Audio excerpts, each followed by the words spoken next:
Hello again, and thanks for attending today. My name is Steve Daum, and I work in the software development group here at PQ Systems. The webinar today will discuss Pareto charts, and we'll get started with a quick poll.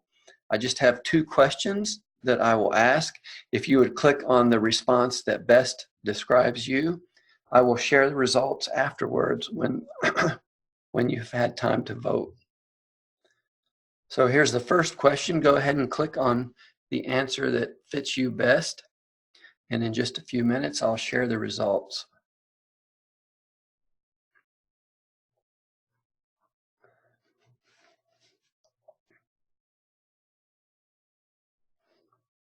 Okay, we're getting good clicks here. We have a few more to go. Just in a few seconds, we'll show the results here. Okay, it looks like that's settled down. So we'll end the polling now, and then we'll share the results of that chart. And we can see that most of you, a majority of you, have viewed Pareto charts in the last 30 days. So that's a good piece of data to know about before we start. So we'll have one more question here. And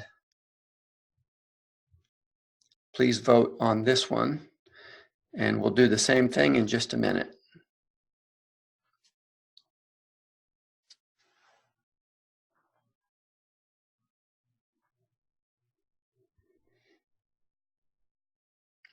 Okay, we're getting good clicks here. When I get up to about the same number of results, I'll share those.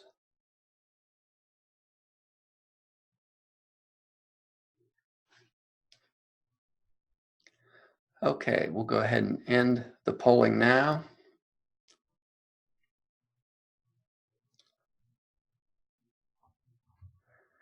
And share the results. That's what we found out on this question. If you look at this, it's kind of an example of a Pareto chart, but we'll talk more about that as we get started on the webinar today, where we're going to discuss Pareto charts.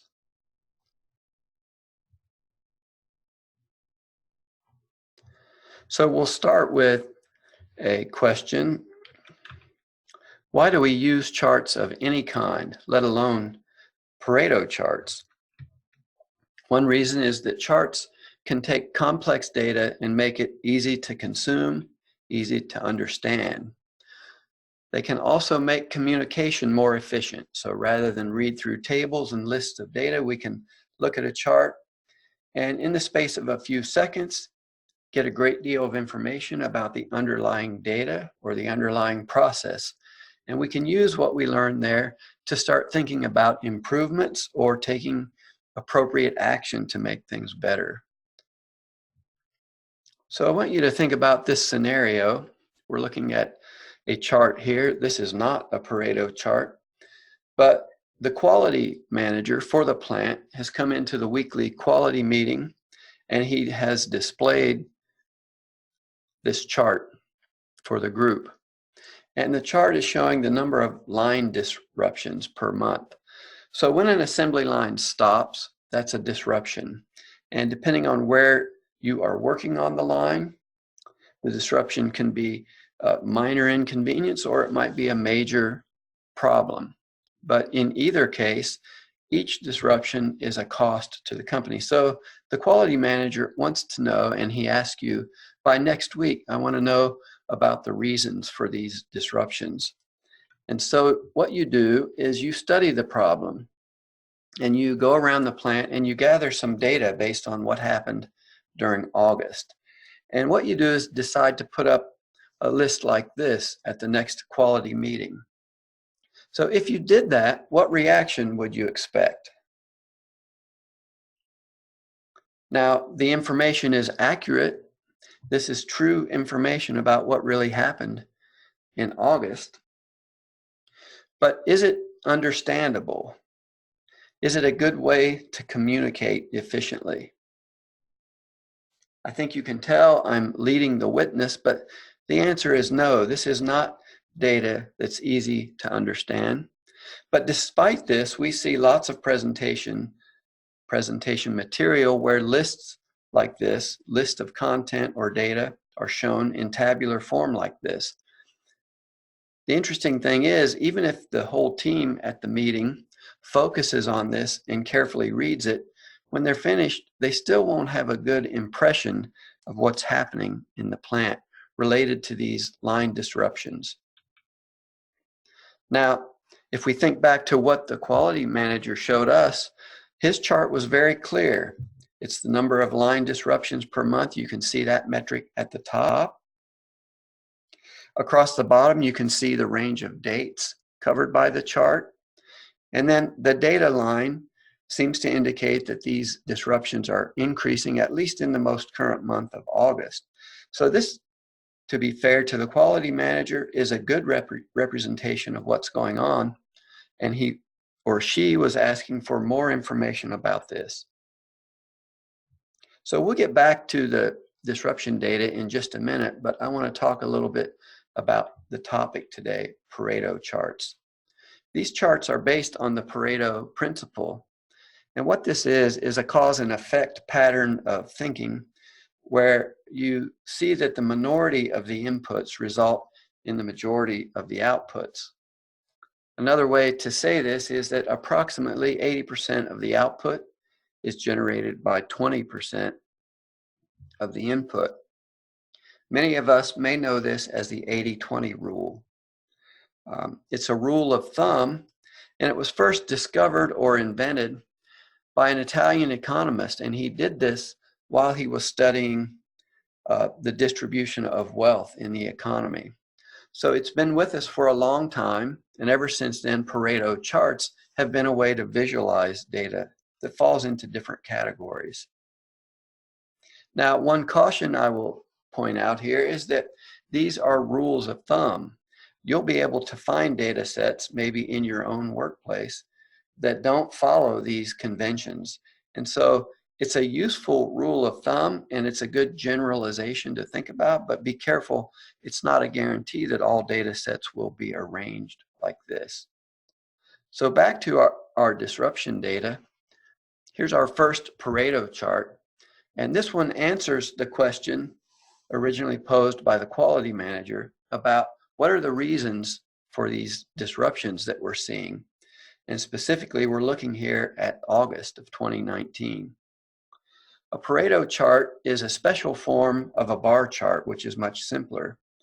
And typically, it will be ranked with the largest bar showing first on the chart. Often, you'll see a cumulative line added to the Pareto chart, which you see in red here sloping down to the right. The way the cumulative line is useful is that it allows you to estimate things. For example, if I draw a vertical bar at 80% and then I take that across to the y-axis, we can quickly get an estimate and see that the top 4 categories account for 80% of the disruptions we had during the month of August. So the cumulative line allows you to do things like that, make estimates about where most of the problems are occurring.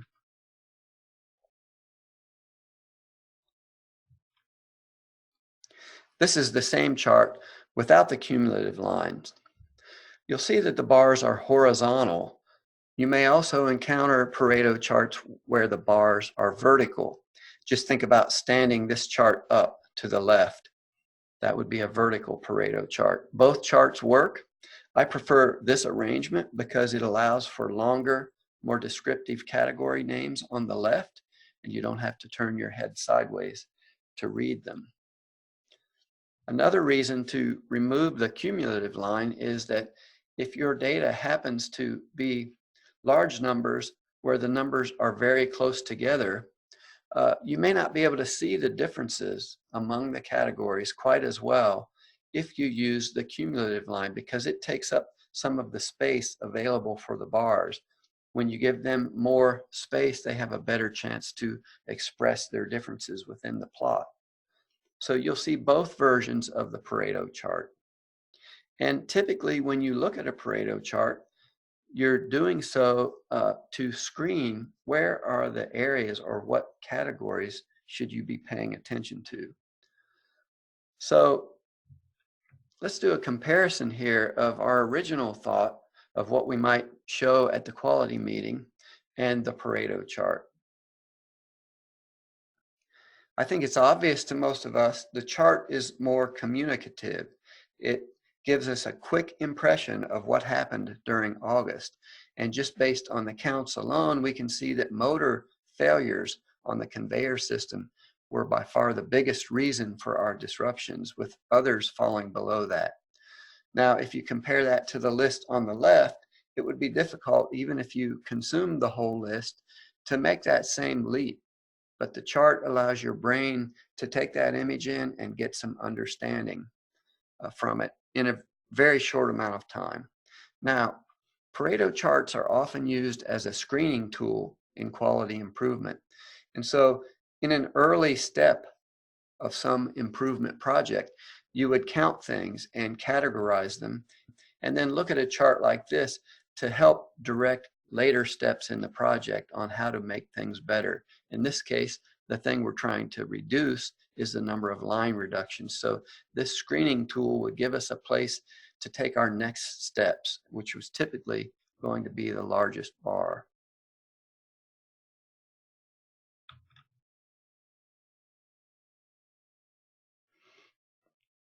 Now, let's think about what data you need to do a Pareto chart. Almost always you'll have some column in your data, and this might be in your Excel spreadsheet, or it may be the results of a database query that was made so that you could do this analysis. But you'll typically have some column where you can say, those are my categories. In this case, we have a column called reason, and this is where we name the reason for the line disruption. You'll notice back on this tabular display that we also have a column for what manufacturing line had the disruption and which shift. And so both of those columns are also candidates for Pareto analysis. You can see an example of that here, where we look at the line disruptions by shift, and we can immediately notice that on shift 2, we have more disruptions than we do on shift 1. In fact, almost twice as many. The other column that we saw in that data is which manufacturing line did the disruptions occur on. And here we see that the stamping line is by far the one that has more disruptions than the other two manufacturing lines.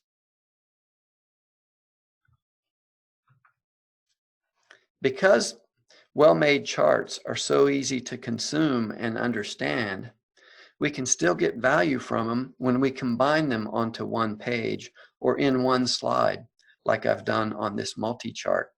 So in the upper left, we see the original chart created by the quality manager, showing us the problem that he's worried about, that he or she is worried about. This is line disruptions per month. In the upper right, we see our first summary of, okay, what happened during August? What were the reasons for these, and what are the most common ones? Below then, on the two charts below, we've broken that down a little bit further by shift and line number. And so on this one page, we can take in a lot of information. The first thing we might notice is that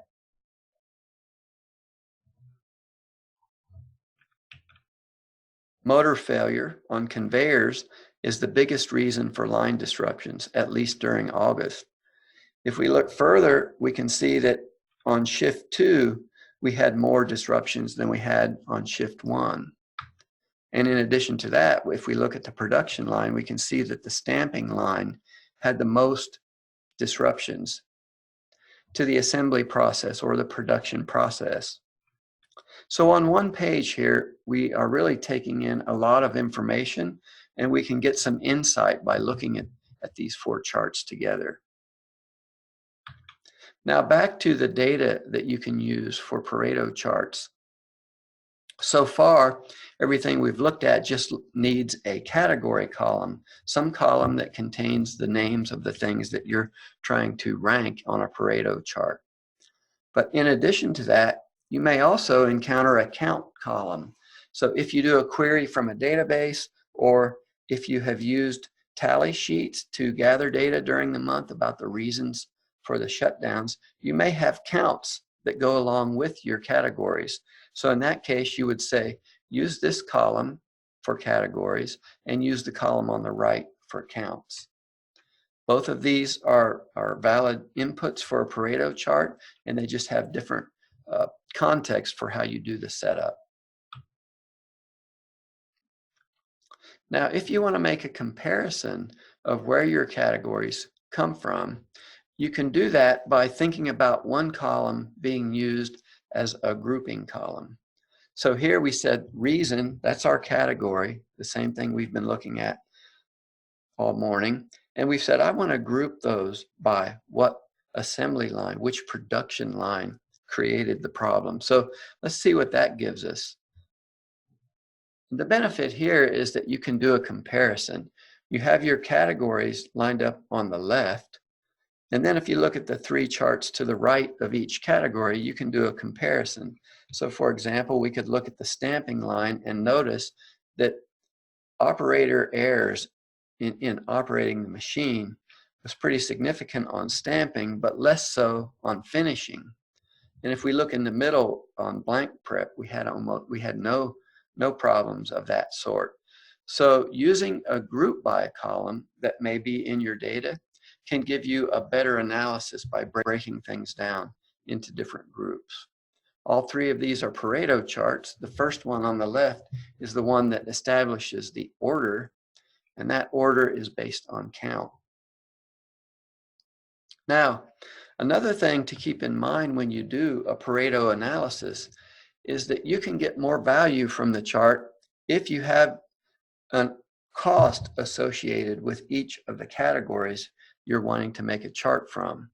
So here we've added a cost column, and we've put costs in for the different types of errors, because one type of error may cause, say, an hour of downtime, and another one may just be a few seconds.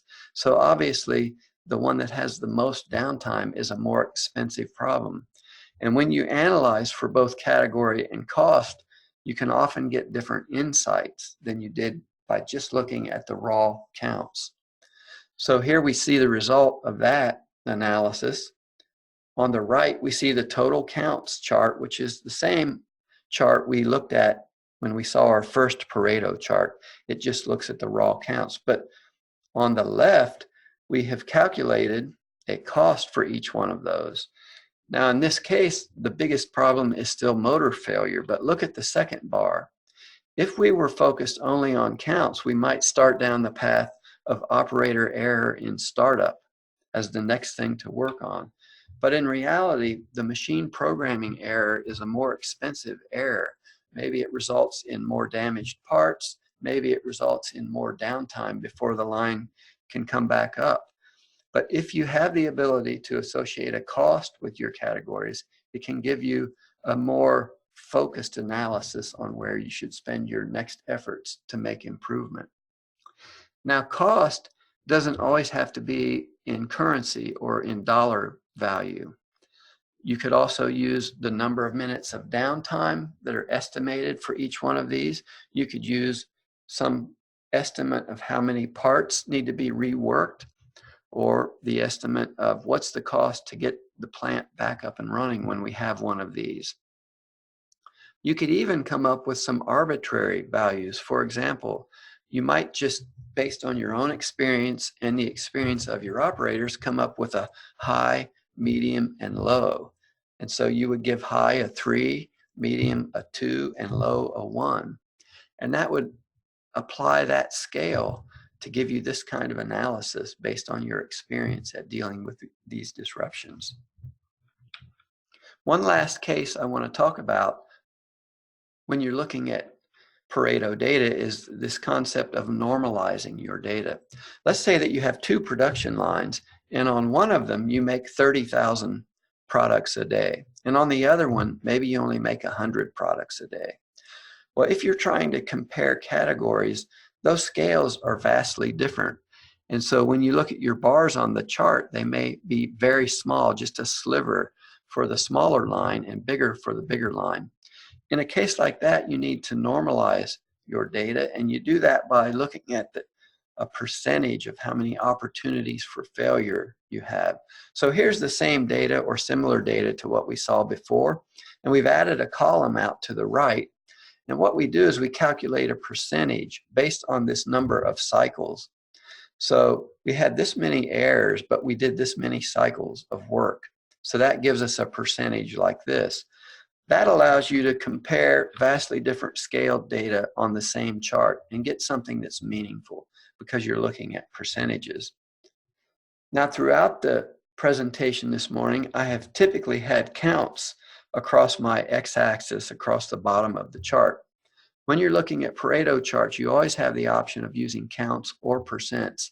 And depending on your data and the scale of your data, one of those will typically be more meaningful. So you'll pick that based on experience. Okay, we're at the near the end of the webinar today, so I will just summarize what we've covered here. Pareto charts are easy to construct. They're very good at communicating results so that someone can get a quick impression of what's going on. And they take advantage of this tendency that we find for categorical data to follow an 80-20 rule. We call that the Pareto principle. You have to be careful with that, but we can find many examples of this out in the world. Another benefit of a Pareto chart is that you can create a visual using mainly text data. Often, you'll be required to come up with numbers to create a chart, but with Pareto, the text data can be useful. A good example of this would be customer complaints or types of defects reported on a product. So that's a summary of our Pareto chart webinar. I want to point out that the SQCPAC application, which we build and develop here at PQ Systems, can make all of the charts that you saw here today. And for data, you can get data by entering it into SQCPAC, or you can use Excel or SQL Server or something like that and make a chart, leaving the data where it rests naturally. A recording of what we talked about today will be available on our community website sometime later this afternoon. If you have questions, feel free to post them there. I will monitor that site today and tomorrow and answer any questions that come up. Also, feel free to send me an email directly if you have questions or comments about the webinar. There's my email address. I appreciate your time and attention today. It looks like the world was well represented among our attendees, with people from the United States, Central American countries, South Africa, and Europe. We have people from all over the world attending today. Thank you for your time. Good luck with your Pareto charting, and have a good afternoon.